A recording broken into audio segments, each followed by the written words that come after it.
एक बार फिर आप सभी का मेरे YouTube चैनल पर स्वागत करता हूं। आज इस वीडियो में हम बात करेंगे एयरफोर्स के एक्स ग्रुप के फिजिक्स के सिंपल हार्मोनिक मोशन के रिगार्डिंग इसके इंपॉर्टेंट क्वेश्चन। ठीक, और एक चीज़ और मैं बता दूं वीडियो शुरू करने से पहले भाई, कुछ लोग बोलते हैं कि हिंदी में क्वेश्चन लिखो या इंग्लिश में, जो भी है। तो यार ऐसे डाउट मत रखा करो। देखो मेरा मेन एम है कि तुम लोगों को क्वेश्चन समझा दूँ अच्छे से, कहाँ से इंपॉर्टेंट क्वेश्चन बन रहे हैं। आप लोगों का ध्यान क्या रहना चाहिए कि कहाँ से इंपॉर्टेंट क्वेश्चन बन रहे हैं, उनका क्या कॉन्सेप्ट है।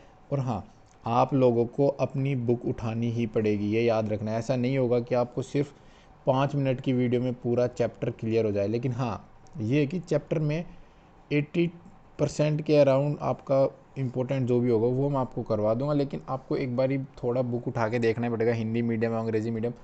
और मॉक वगैरह बाद में लगा देना। बहुत पूछ रहे होते हैं भाई मॉक के लिए क्या लेके आए क्या नहीं। पहले 11th और 12th की जो बुक्स है वो पढ़ लीजिए, और इनके ऊपर जो इंपॉर्टेंट चैप्टर्स हैं, लाइक कुछ चैप्टर ऐसे होंगे जहाँ से बहुत ज़्यादा क्वेश्चन आते हैं, जैसे 2-3 क्वेश्चन, और कुछ चैप्टर ऐसे हैं जहाँ से 1-2 क्वेश्चन आते हैं, तो उनके रिगार्डिंग मैं वीडियो जल्दी बना दूंगा। ठीक है, तो आप उन चैप्टर को जरूर पढ़ के जाना, उनको बिल्कुल मिस मत करना। ठीक, तो पहले आज की वीडियो शुरू करते हैं, उसके बाद मैं जल्दी वो वीडियो डाल दूंगा।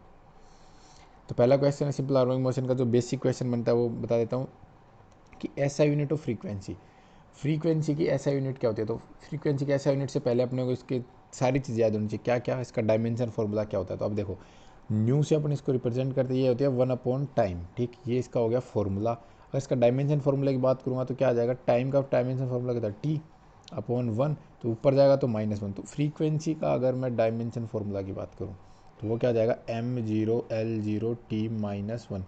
अब एक चीज़ याद रखना, जो भी आप क्वांटिटी पढ़ो उसको इसी तरीके से आपको याद करना है कि उसका डायमेंशन फॉर्मूला अगर निकलवा ले आपसे, अगर आपसे पूछे स्केलर है कि वेक्टर, तो ये क्या जाएगी स्केलर, क्योंकि टाइम स्केलर है। ठीक, इस तरीके से आपको ये सारी चीज़ें पता होनी चाहिए। और इसकी ऐसा यूनिट क्या है, हर्ट्ज। तो एक चीज़ के साथ आपकी 3-4 चीज़ें क्लियर होनी चाहिए। क्या क्या, ऐसा यूनिट, डायमेंशन फॉर्मूला और इनका फॉर्मूला, क्योंकि ये स्पेसिफिक चैप्टर नहीं है, आपको अच्छे से समझना ही पड़ेगा चाहे कुछ भी हो। Formula for angular velocities. अब हमें सबसे पहले पता होना चाहिए एंगुलर वेलोसिटी क्या होती है। एक तो नॉर्मल वेलोसिटी होती है, एक होती है एंगुलर वेलोसिटी, जो कि किसी चीज़ को सर्कुलर मोशन में मूव करने के लिए, ठीक है, वो करती है। ठीक, तो अब एक चीज़ याद रखना कि इसमें एंगुलर वेलोसिटी को किस रिप्रेजेंट करते हैं, ओमेगा से। और ओमेगा की वैल्यू क्या होती है, 2π/t। या फिर अपन इसको ऐसे भी बोल सकते हैं, 2πν इक्वल टू ओमेगा। क्यों, क्योंकि इस 1/t जो था उसको अपन ने म्यू से रिप्लेस कर दिया। तो इसका आंसर क्या आ जाएगा, 2π/t। ठीक, समझ गए, इनको नोट भी करते रहना। अब अगला क्वेश्चन है जो काफ़ी इंपॉर्टेंट क्वेश्चन है कि when is the velocity of SHM is maximum. तो सबसे पहले अपने को इसमें 2-3 चीज़ें याद रखनी पड़ेंगी। सबसे पहली क्या, डिस्प्लेसमेंट क्या होता है, r sin ओमेगा टी। ठीक है, ये डिस्प्लेसमेंट होता है। वेलोसिटी का फॉर्मूला होता है ओमेगा r² x²। ठीक है, तो ये आपका जो पोजीशन को रिप्रेजेंट कर रहा है ये x। ठीक, तो अब हमें एक चीज़ याद रखनी है, जो वेलोसिटी है, वेलोसिटी का फॉर्मूला क्या होगा, r² - x²। तो हमें बताना कि when is the velocity of SHM is maximum. Maximum कब हो जाएगी, जब इसमें से जो एक घटने वाली संख्या है 0 हो जाएगी। 0 करूँगा तो r² से रूट कैंसिल, तो वेलोसिटी की वैल्यू क्या जाएगी, ओमेगा r। ठीक है, क्या आ गई, ओमेगा r। तो ये इसकी मैक्सिमम वेलोसिटी है। और x की वैल्यू 0 मतलब ये कहाँ पे है, मीन पोजीशन पे है। तो इसका मतलब जो वेलोसिटी जो है एसएचएम की, वो मैक्सिमम कहाँ पे होगी, मीन पोजीशन पे, जहाँ पे x की वैल्यू क्या हो जाएगी हमारे पास, 0। ठीक है, ये आपको याद रखना है। अगला क्वेश्चन देखते हैं, when is the velocity of SHM is minimum. तो हमें पूछा है कि velocity of the SHM is minimum. अब हमें इसमें क्या देखना है कि अगर हमारे पास जो हमारा डिस्प्लेसमेंट है जो भी है उसको हमने लिख दिया x r sin omega t। एक चीज़ याद रखना, यहाँ पे अगर आप x ले रहे हो ना, तो वेलोसिटी का जो फॉर्मूला आएगा वो क्या आ जाएगा, ओमेगा r² - x²। अगर यहाँ पे y लोगे तो यहाँ पे क्या आ जाएगा, y। तो इस चीज़ का कोई फ़र्क नहीं, यहाँ पे आपको मेन एम है कि आपको समझना है क्या इसका फॉर्मूला क्या है। वेलोसिटी का फॉर्मूला मैं लिख देता हूँ, y के अकॉर्डिंग लिख रहा हूँ, r² - y²। अब हमसे पूछा मिनिमम कब होगी। मिनिमम कब होगी, जब ये दोनों इक्वल हो जाएंगे, तो ये पूरी टर्म 0 और 0 से मल्टीप्लाई होगी, ये भी 0। ठीक है, तो इसका मतलब क्या कि r की value r² equal to y²। तो r की वैल्यू आ जाएगी +- y, और ये कब होगी, एक्सट्रीम पे। ठीक है, एक्सट्रीम एंड्स पे ये वैल्यू होती है, ठीक है। तो इसका मतलब जो वेलोसिटी जो है ना मैक्सिमम कहाँ पे होगी इसकी, मिनिमम कहाँ पे होगी, एक्सट्रीम पे। क्योंकि जैसे ही अगर पेंडुलम की भी अगर मैं बात करूँ तो एक्सट्रीम इसका ये हो गया, यहाँ पे आने के बाद वो और आगे नहीं जाएगा। इसका मतलब इसकी वेलोसिटी यहाँ तक है, यहाँ पे एग्जिस्ट खत्म हो गई वेलोसिटी, फिर वापस इधर आएगा, यहाँ पे मैक्सिमम, फिर इधर जाएगा, यहाँ पे गया खत्म हो जाएगी, ठीक है। इसका मतलब जो हमारे पास जो SHM है, जो सिंपल हार्मोनिक मोशन है, उसमें जो मैक्सिमम वेलोसिटी होती है वो तो कहाँ पे होती है, मीन पे, और मिनिमम कहाँ पे होती है, एक्सट्रीम पे।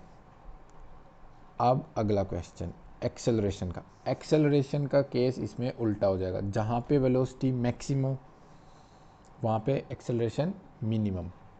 मैं क्या बोल रहा हूँ कि जहाँ पे वेलोसिटी मैक्सिमम वहाँ पे एक्सेलरेशन मिनिमम।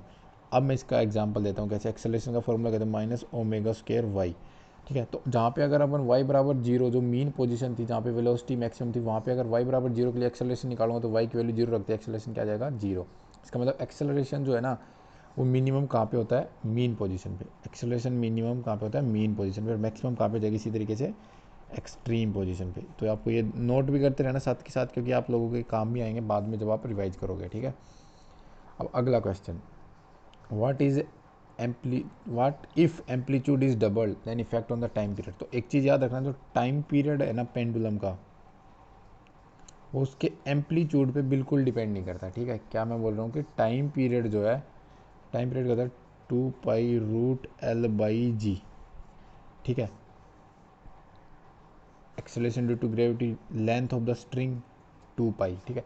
मतलब इसमें एज इन एम्पलीट्यूड कहीं पे रोल ही नहीं कर रहा है, ठीक है। एम्पलीट्यूड कहीं पे क्या नहीं कर रहा, रोल नहीं कर रहा, ठीक। इसका मतलब क्या, जो time period of the simple pendulum, या फिर मैं बात करूँ SHM की बात करूँ नॉर्मल, वो मैंने एग्जांपल दिया था, SHM की बात करूँ तो उसमें टाइम पीरियड जो है एम्पलीट्यूड पे डिपेंड नहीं करता। इसका मतलब क्या, इसका आंसर क्या आ जाएगा कि nothing changes if amplitude is double. तो ये भी आपको याद रखना है, और ये काफ़ी इंपॉर्टेंट क्वेश्चन, ये रिपीटेडली आस्क्ड क्वेश्चन है, ठीक है। इसी के बेसिस पे बहुत क्वेश्चन पूछ लेते हैं आपसे, बार बार पूछेगा। मैं आपको ये वाला करवाता हूँ पहले कि आपके पेंडुलम के टाइम पीरियड पे क्या प्रभाव पड़ेगा जब उसकी जो लंबाई है स्ट्रिंग की उसको 4 गुना कर दिया। तो अब मैंने बोला था फॉर्मूला क्या होता है, 2π√L/g। अब हमारे पास जो L है इसको रिप्लेस कर दिया उसने 4L से। तो अब यहाँ पे देखो, अगर आपने इसको 4L लिखा तो क्या आ जाएगा, 2π/4L/g। 4 का स्क्वायर रूट करेंगे 2, तो ये 2 बाहर आ जाएगा। तो इसको अगर मैं लिखूंगा तो किस तरीके से लिखूँगा, 2π√L/g। तो ये तो नॉर्मल टाइम पीरियड था, अब ये कितना हो गया, 2 गुना हो गया। कब, जब उसकी जो लेंथ थी ना उसको आपने क्या कर दिया, 4 टाइम्स कर दिया। इसका मतलब क्या आ जाएगा कि जो टाइम पीरियड पे इफेक्ट पड़ा ना वो क्या हो गया, वो 2 टाइम्स हो गया, ठीक है। और इसी तरीके की और वीडियोज़ के कंटिन्यूशन में मैं लाता रहूँगा। और अगर आपको वीडियो पसंद आई तो चैनल को सब्सक्राइब जरूर करें, शेयर करें उन भाइयों के साथ जो एयरफोर्स की तैयारी करें। और किसी को फिजिक्स में कोई भी डाउट हो, कैसा भी डाउट हो किसी भी चीज़ के रिगार्डिंग, वो मेरे को कमेंट सेक्शन में ज़रूर बताएं। I would love to solve it, okay. और आपको बताना है कि time period of seconds pendulum is, ये आपको चाहे गूगल करो, किताब में।